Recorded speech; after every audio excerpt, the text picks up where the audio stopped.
Bonjour à tous. Nous sommes très heureux de vous accueillir pour cette conférence et ces échanges sur la liturgie. Et pour commencer, nous vous proposons de prendre un chant de louange pour nous tourner ensemble vers le Seigneur. Basse, ici, à vous. Alors, on va prendre à la page 97, célébrer la douceur de son nom. Il faut quand même que j'enlève les lunettes parce que sinon je ne vois pas.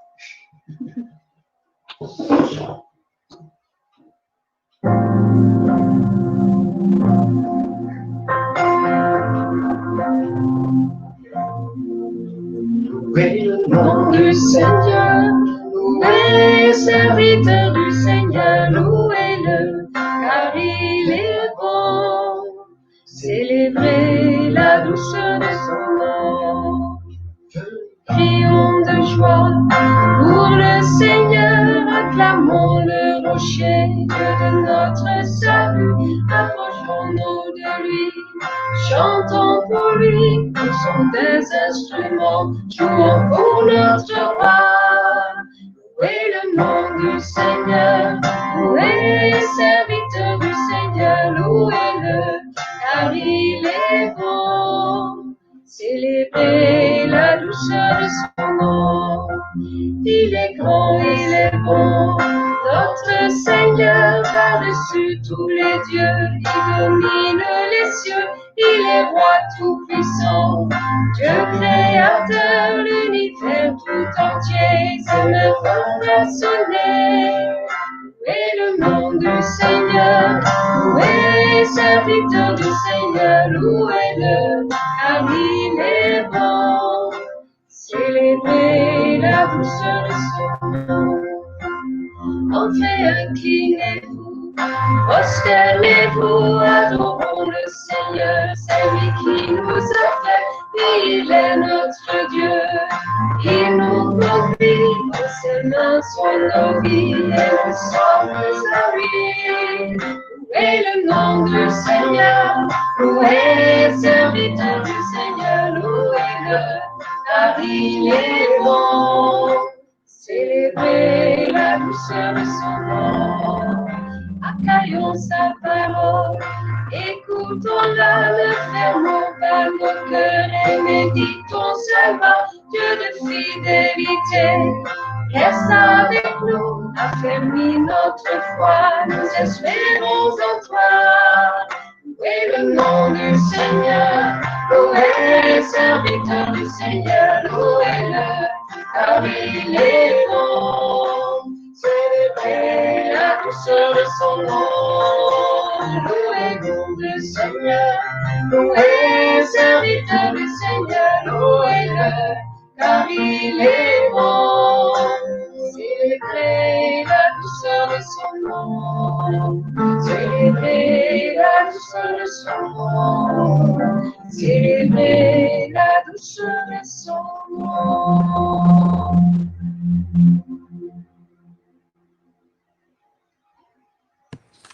Merci Basse et Sissi pour ce choix de chant qui nous introduit vraiment bien au thème du jour.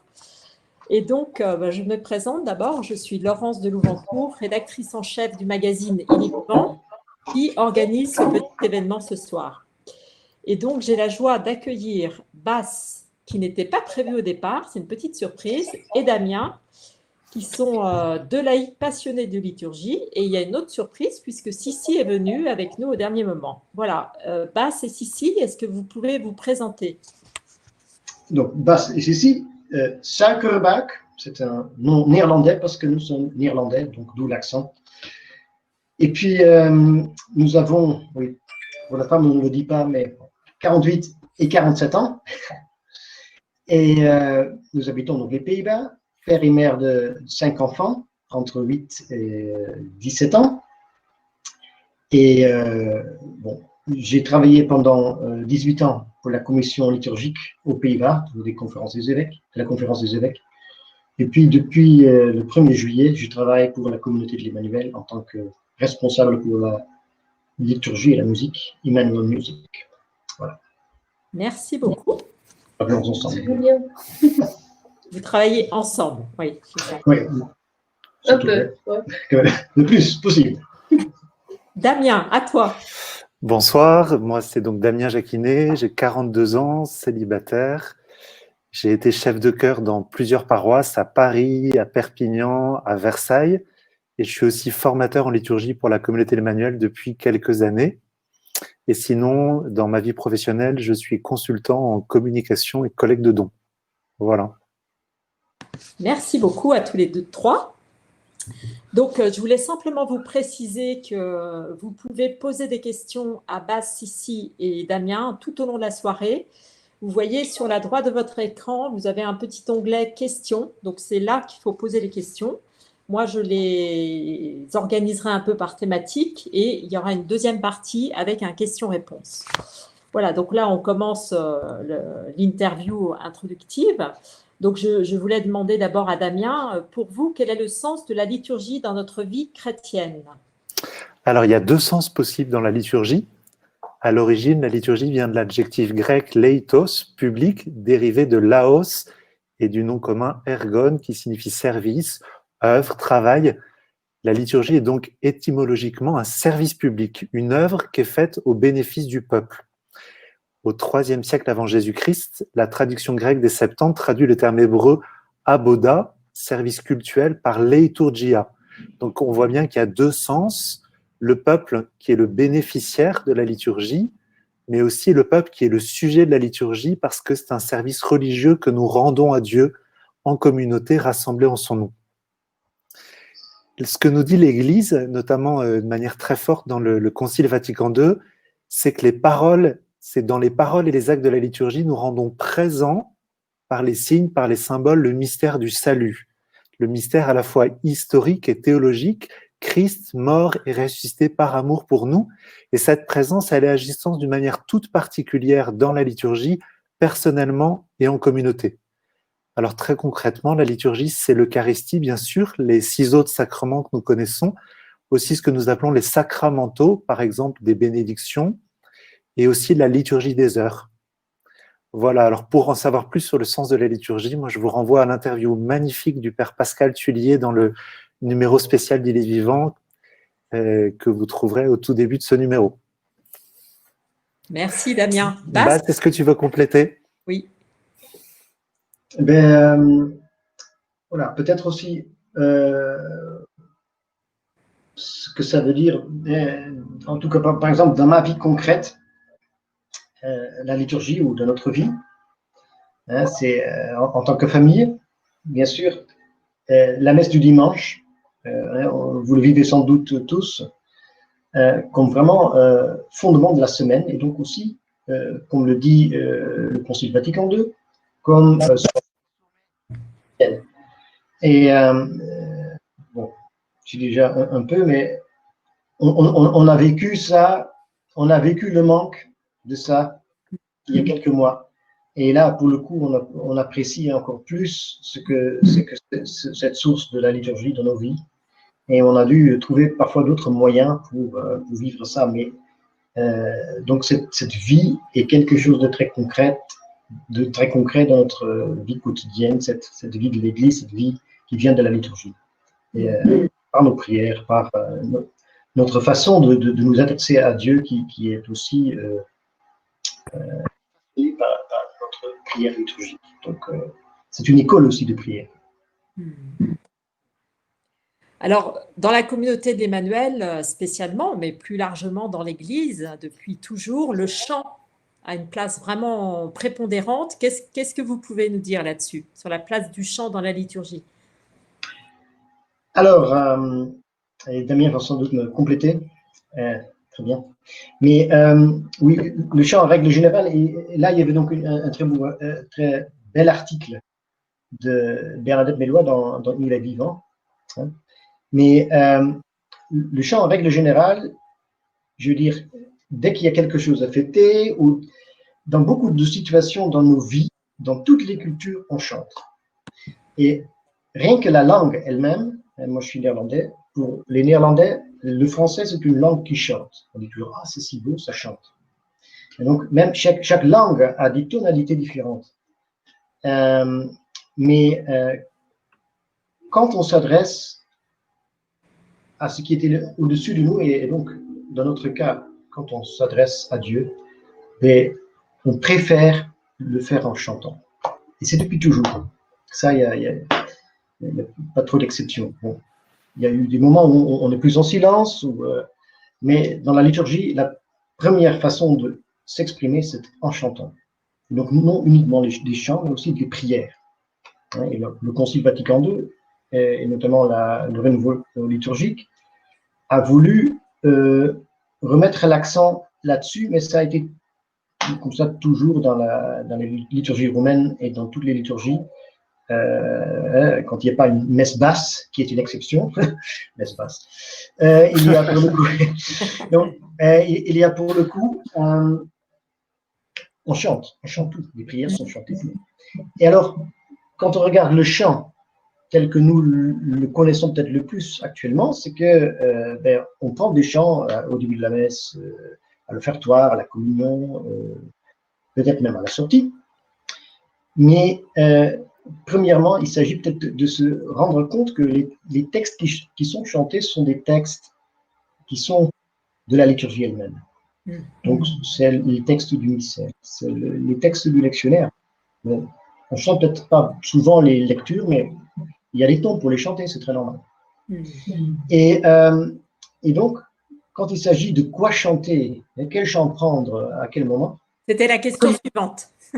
Oui, je puis la répondre. Vas-y, tu peux. Oui.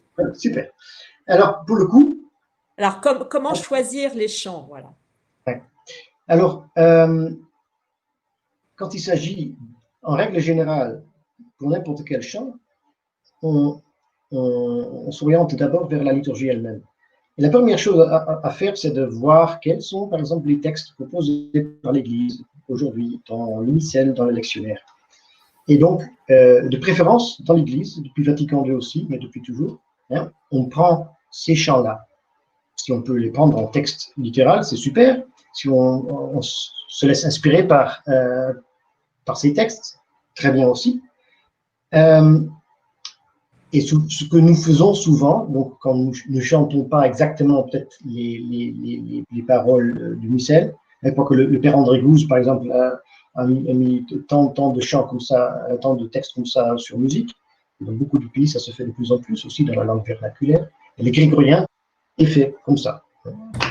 Et c'est le chant premier de l'Église. Mais à partir du moment où nous prenons un chant à la place du texte proposé par l'Église, nous nous orientons vers ce texte, vers, par exemple, le temps liturgique dans lequel on est.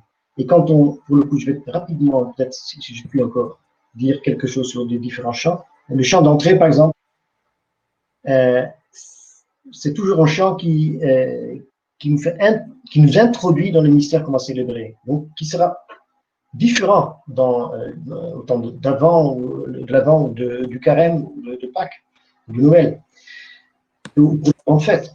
Et c'est souvent aussi, en plus, des textes bibliques, surtout dans la liturgie romaine. C'est les textes bibliques, je crois, 95% des textes dans le graduel romain sont des textes bibliques. Donc, c'est quand même quelque chose de spécifique. Et dans le chant, par exemple, dans la communauté de l'Emmanuel, dont je fais partie, et plusieurs d'entre nous, on s'inspire beaucoup, justement, de ces textes bibliques. Alors, c'est un texte, ou un chant, en début de la messe, qui nous fait aussi, qui accompagne aussi le rite d'entrée des prêtres, des servantes, d'entrer dans l'église, etc. Et donc, souvent, le chant s'arrête quand toute cette cérémonie s'arrête à ce moment-là, tout ce rite. Et puis, le chant d'offertoire, par exemple, un autre aspect, même si ce chant ne se retrouve plus dans le missel actuel, il se retrouve toujours encore dans le graduel, on peut toujours le chanter, on peut donc toujours aussi chanter un chant à ce moment-là, qui parle plutôt, souvent, du sacrifice. Ça se peut. Et puis, pour la communion, voilà, là, pour le coup, bien sûr, souvent, ça parle ou bien de l'Eucharistie quelque part, ou bien ça parle par exemple encore de l'évangile. Très souvent, la communio, comme on l'appelle en latin, hein, le chant de communion, reprend un verset de l'évangile du jour. Mais en le mettant avec un psaume, ben, ça met toute une autre lumière sur l'écriture et surtout sur le moment que nous vivons, parce que nous rencontrons maintenant le Christ que nous avons écouté, entendu parler dans l'évangile. Maintenant, nous le recevons. Et donc, ça accompagne aussi de la procession des fidèles qui vont recevoir la communion. Donc, dès que le prêtre communie, normalement, on commence ce chant pour qu'on soit tous comme un corps en prière, parce que le corps du Christ reçoit le corps du Christ. C'est ça le mystère dont Saint Augustin parlait déjà à l'époque. Et puis, bon, le chant final, il n'y a pas forcément, mais quand on parle, par exemple, de l'envoi du prêtre, hein, qui nous envoie à aller dans l'appel du Christ, ou de nouvelles paroles prochainement, là, dans le nouveau missel, ben, nous répondons à ça, parce que nous répondons toujours dans la liturgie, à la parole de Dieu, aux invitations.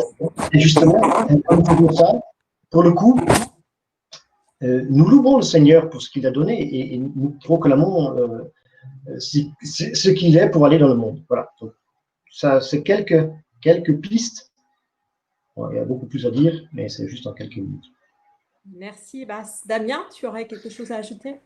Peut-être simplement pour bien choisir les chants, il faut que nous ayons bien compris le sens de chaque moment, de chaque temps de la liturgie. C'est vrai pour la liturgie de la messe, c'est vrai pour la liturgie des heures ou pour d'autres temps. Et du coup, c'est vrai que ça nécessite de comprendre la place, le sens de chaque temps liturgique et le sens de chaque moment dans la messe. Donc, ce serait trop long de rentrer en détail sur tous ces moments. Bass en a déjà détaillé plusieurs.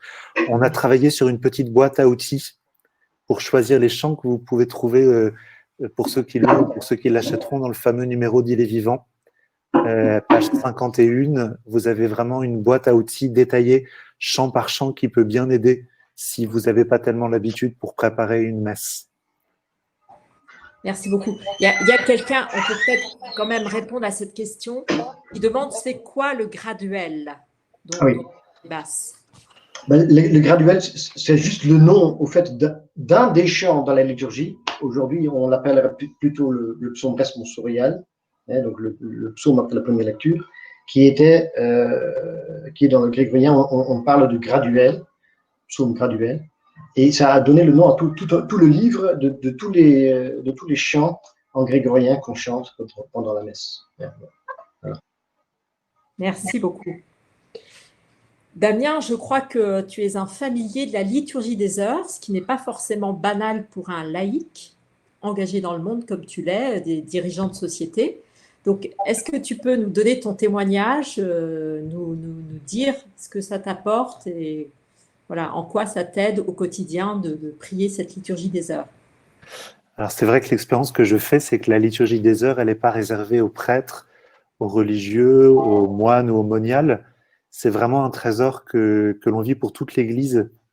En fait, elle nous aide à différents moments de la journée à vivre ce temps en compagnie de la parole de Dieu, avec Dieu. La parole auquel me fait penser la liturgie des heures, c'est celle de Saint Paul qui nous dit « prier sans cesse ». Il y a aussi un autre passage de Saint Paul dans les Éphésiens où il nous dit « Soyez remplis de l'esprit, entretenez-vous par des psaumes, par des hymnes et par des cantiques spirituels ». L'expérience que j'ai faite de la liturgie des heures, notamment dans les vêpres, dans les laudes, dans les complis, c'était cette expérience que la parole de Dieu, elle est efficace, elle nous transforme. C'est-à-dire même si, avec notre volonté, on n'est pas complètement disponible, on est fatigué, on a un coup de barre ou c'est un moment plus tendu, la parole de Dieu se met à l'écoute comme à l'école de notre temps, de ce que nous vivons, pour venir nous nourrir de l'intérieur. On dit que la parole de Dieu est plus tranchante qu'un glaive, et je crois que c'est l'expérience qu'on peut faire quand on célèbre la liturgie des heures. L'expérience que j'ai faite aussi, c'est que c'est une liturgie qui peut être très souple. C'est-à-dire que si on veut la célébrer, par exemple en famille avec des enfants, on n'est pas obligé de célébrer tous les psaumes. On peut choisir un psaume des complis, s'il y avait 2 psaumes, ou bien simplement la parole et le Maintenant Seigneur, qui est le cantique évangélique, le cantique de Siméon lors des complis, le sommet des complis. On peut décider de faire un hymne avec un chant gestué. On peut, si on veut le célébrer en grand rassemblement, mais qu'on n'a pas 20 minutes, on veut le célébrer en 10 minutes, faire quelque chose de plus adapté.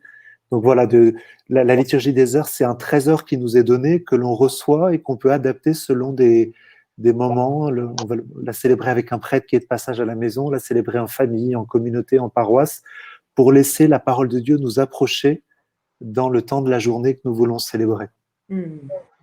Merci beaucoup, Damien.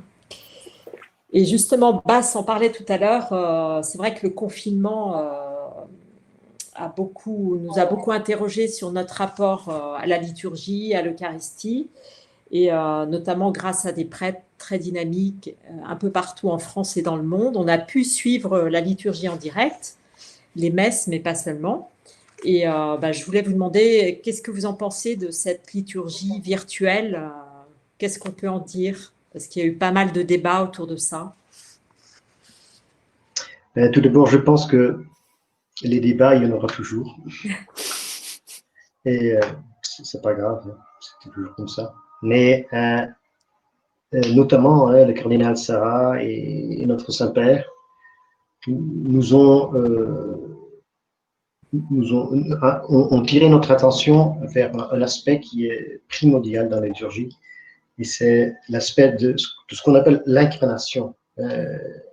Dieu s'est fait homme, et comme disait un très grand saint théologien, Saint Léon le Grand, hein, le pape au 5e siècle, il disait tout ce qu'il y avait dans le Christ, hein, est passé dans les sacrements. Et donc, pour le coup, tout cet aspect de l'incarnation, le fait que Jésus, Dieu fait homme, ait touché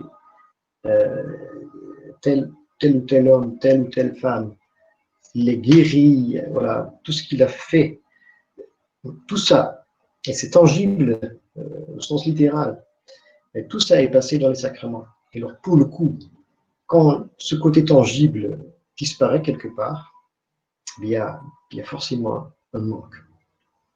Et donc, quand il s'agit de vivre la liturgie par un écran, il y a toujours un espace entre ce qu'on vit et ce qui est vécu de l'autre côté, hein, donc par le prêtre, par exemple, qui célèbre la messe. Et on l'a sans doute senti, en tout cas moi je l'ai beaucoup senti au début. C'est pourquoi, par exemple, avec un groupe aux Pays-Bas, on a monté spontanément des messes par un prêtre ami, on ne sait même pas trop. On a fait des messes par Zoom. Et donc, la lecture a été faite dans telle maison, et la prière universelle, c'était vraiment, venait de toutes les maisons. Et ça nous a du moins unis un peu.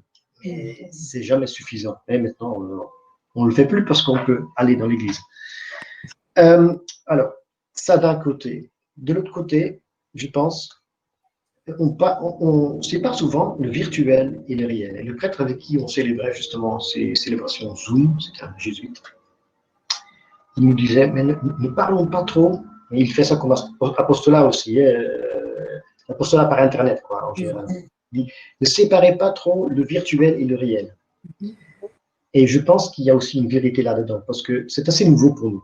Je disais aujourd'hui encore à mon fils de 10 ans, oui, mon expérience de l'Internet date des années 90, et je pense pas beaucoup. C'est pas beaucoup longtemps. Hein.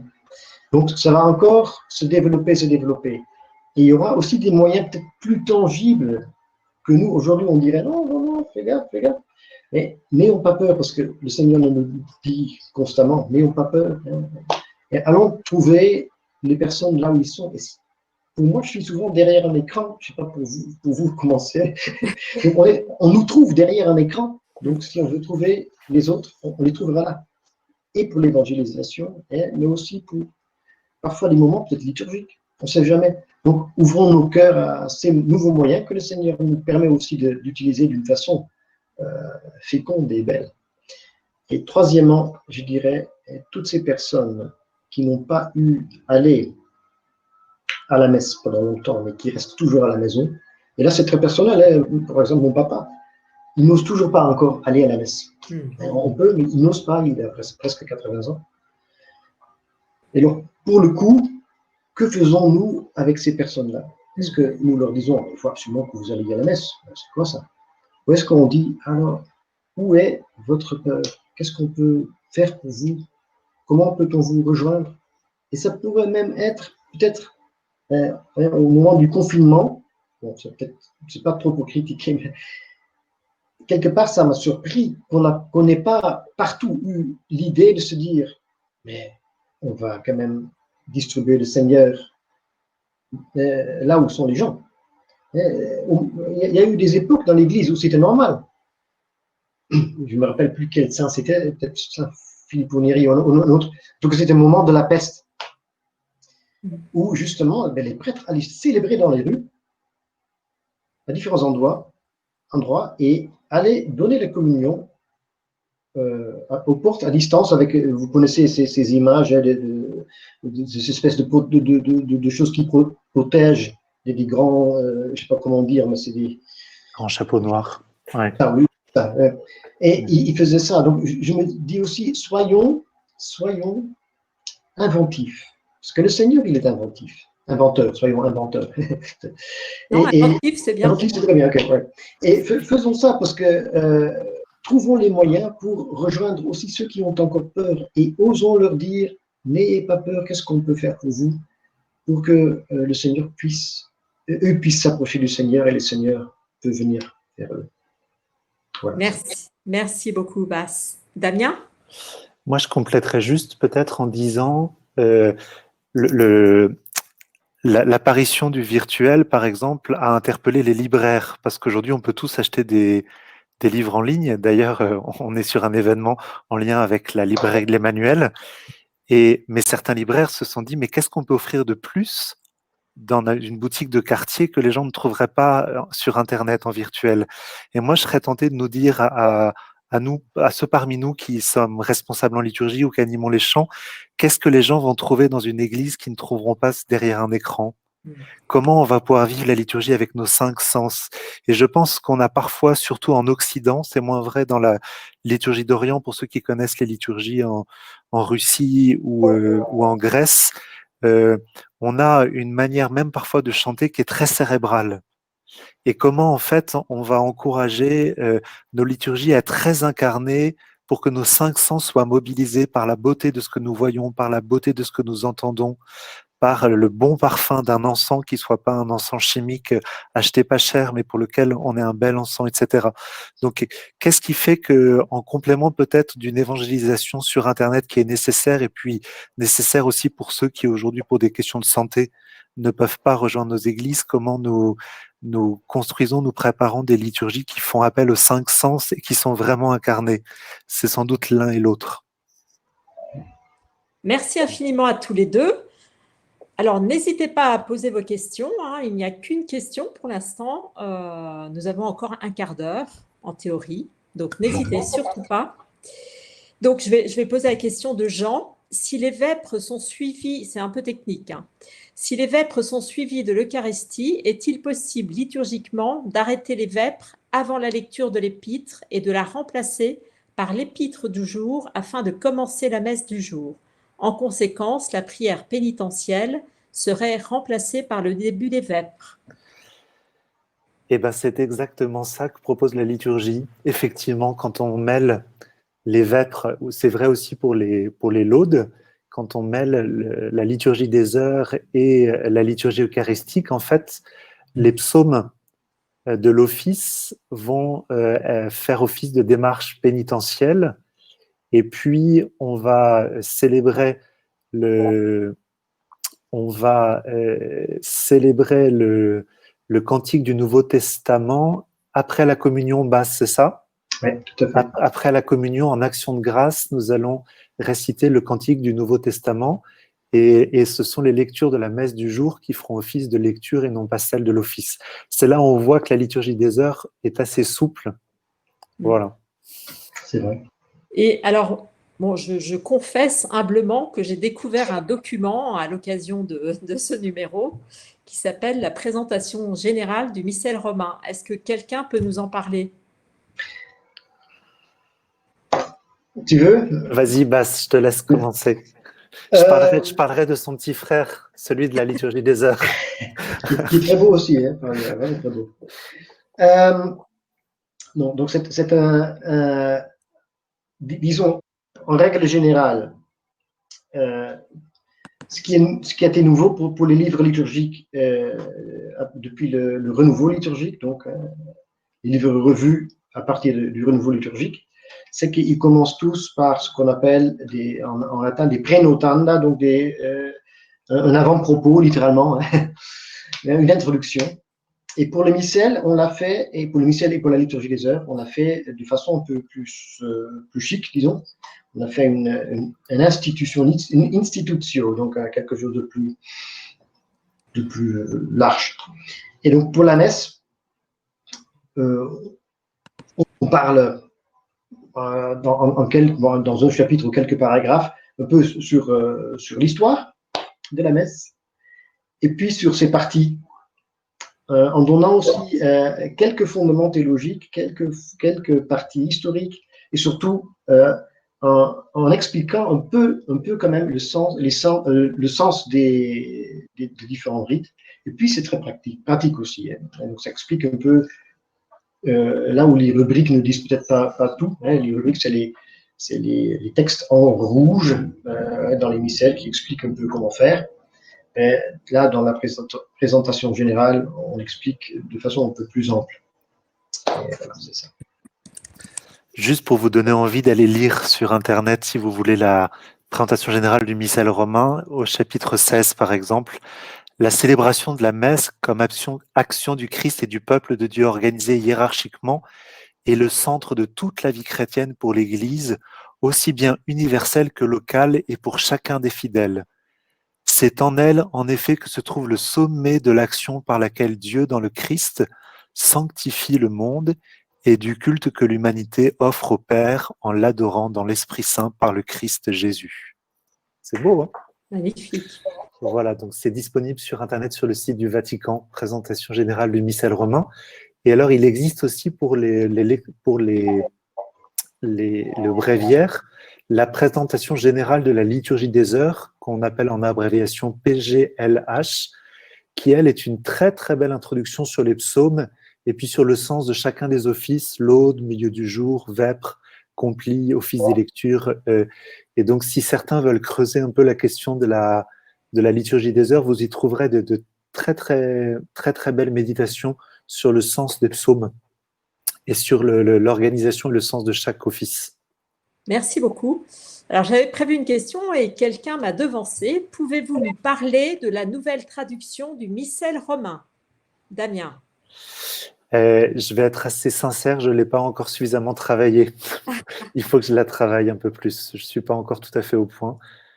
Alors, je peux juste faire une incise dans ce numéro d'Il est vivant. Vous avez un encadré qui présente les principaux changements au cours de la messe de cette nouvelle traduction. Je peux en dire quelques mots si vous voulez. Vas-y, Basse.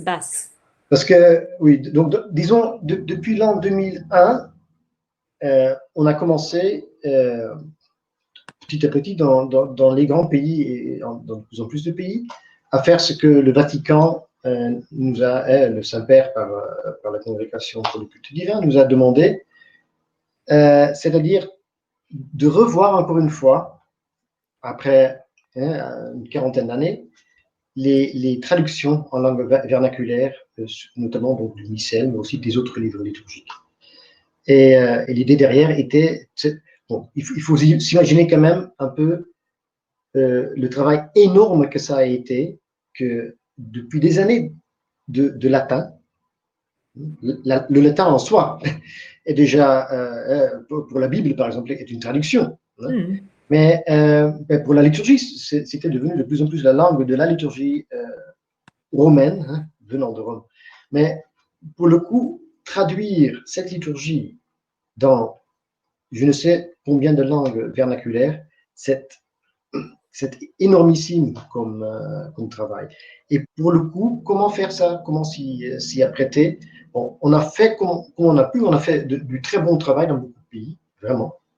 Et vous allez voir, bon, je ne connais pas les détails encore, mais quelques détails quand même, pour le français.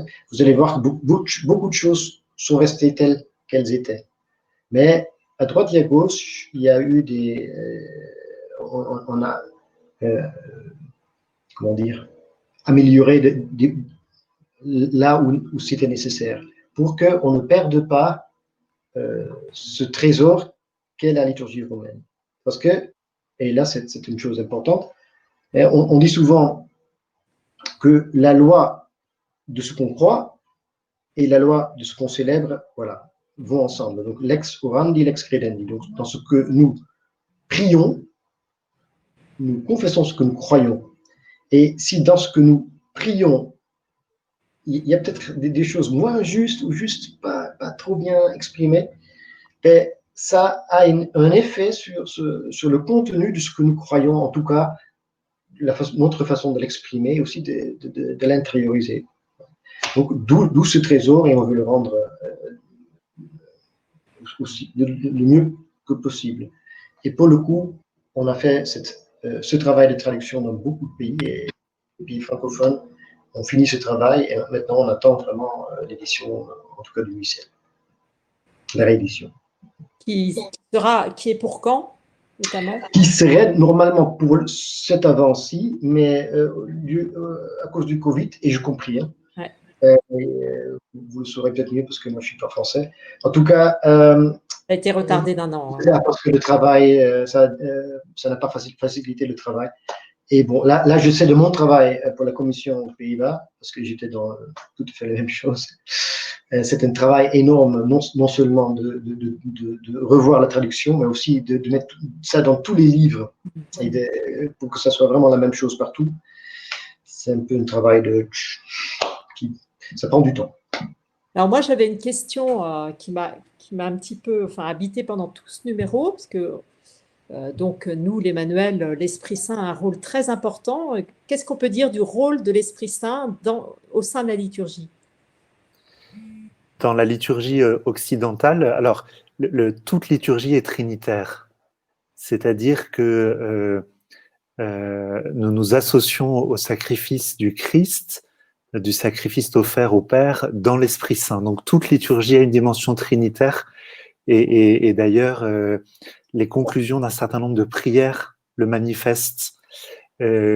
Après, dans la manière dont le peuple de Dieu s'associe à l'Esprit Saint, c'est vrai qu'en Occident, l'Esprit Saint est moins visible. On a un Esprit Saint, j'allais dire, un peu plus souterrain qu'en Orient, puisqu'il est invoqué à 2 reprises dans la prière eucharistique, qu'on appelle des épiclèses, pour invoquer l'Esprit Saint, au moment où le prêtre invoque l'Esprit Saint sur le pain et le vin, et un deuxième moment un petit peu plus loin où le célébrant invoque l'Esprit Saint sur l'assemblée. Mais c'est des épiclèses qui ne sont pas chantées par l'assemblée, alors qu'en Orient, c'est vrai que l'Esprit Saint a une dimension plus visible, il est invoqué à plusieurs reprises par le chœur, il est invoqué à plusieurs reprises par le prêtre sur l'assemblée. Il y a une invocation plus franche de l'Esprit Saint. Voilà. Mais toute liturgie est trinitaire et toute liturgie est vécue dans l'Esprit Saint. Et je me rappelle d'un évêque qui me disait un jour toute liturgie est une effusion de l'Esprit. C'est-à-dire que dans toute liturgie, nous pouvons vraiment demander à l'Esprit Saint de venir nous renouveler en profondeur.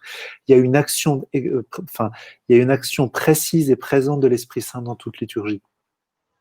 Merci beaucoup. Quelqu'un demande si on peut réciter l'Angélus juste après une célébration eucharistique. On peut très bien, hein, je pense, non? En tout cas, moi je dirais, l'idée de l'Angélus a quand même été, on a parlé de la liturgie des heures, et c'est quelque part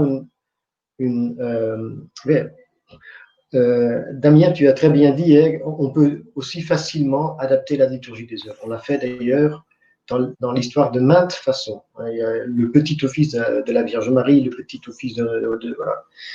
Et alors, une façon d'adapter, mais vraiment, de faire un office tout court, ça a été, bon, on l'attribue, je crois, à saint François d'Assise. Je ne sais pas si c'est vraiment à l'origine, s'il est vraiment à l'origine, mais en tout cas, l'idée est quand même de prier à 3 moments dans la journée, donc le matin, disons 6 heures, en tout cas à midi, et le soir, disons 18 heures, mais en tout cas à peu près. Donc le moment, disons des laudes, hein, du milieu du jour, donc prière de sexte, comme on dit, et des vêpres, de prier ça. Et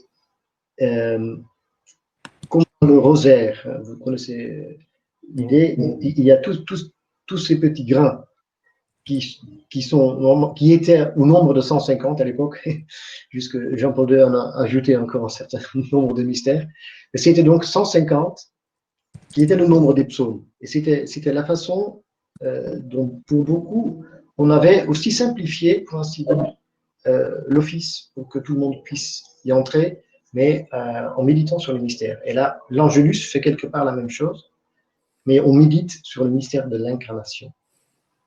Et dans le temps pascal, donc, il y a cette bonne habitude aussi de remplacer l'Angélus par le Regina Coeli, où justement on célèbre la résurrection. Voilà. Et donc, c'est ça un peu l'idée de l'Angélus. En réponse synthétique, du coup, effectivement, c'est un acte qui est un acte qu'on pourrait dire paraliturgique, mais qui est tellement proche de la liturgie qu'il peut prendre naturellement sa place dans la conclusion d'une messe avant ou après la bénédiction, parce que on est presque dans un mini-office. Ouais. Bien, merci beaucoup à tous les deux. On va conclure maintenant, il n'y a pas d'autres questions. Donc, en fait, je voulais vous dire pour terminer, j'espère d'abord que tous ces échanges vous ont plu, ont répondu à vos questions. Et je vous remercie infiniment pour votre participation à tous ce soir.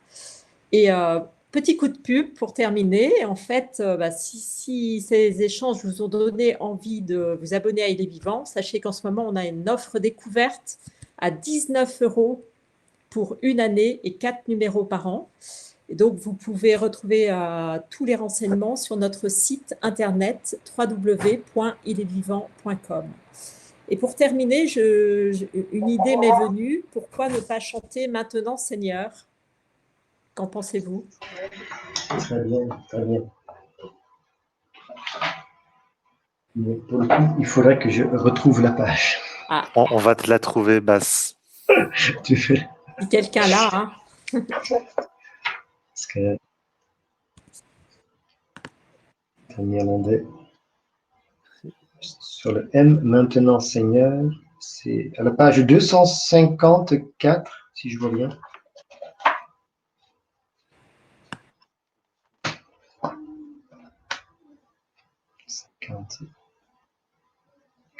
Voilà.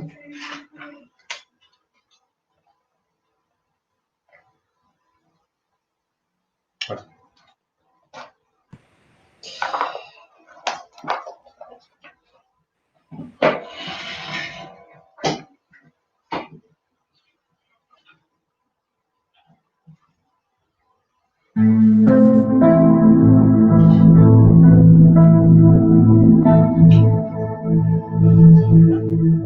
Maintenant, Seigneur, tu peux me laisser aller dans la paix. Maintenant, Seigneur, tu peux me laisser. Tu peux laisser s'avaler ton serviteur. Selon ta parole, car Jésus que tu es là, à la face maintenant, Seigneur, tu peux me laisser dans la paix. Maintenant, Seigneur, tu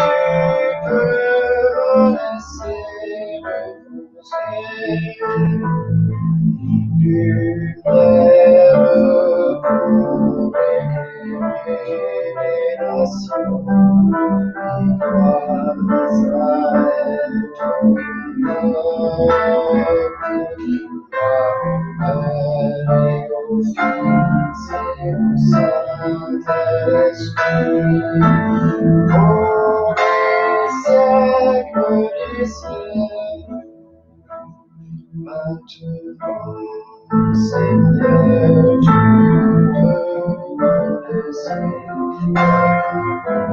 dans la vie. Maintenant, Seigneur, tu peux me laisser.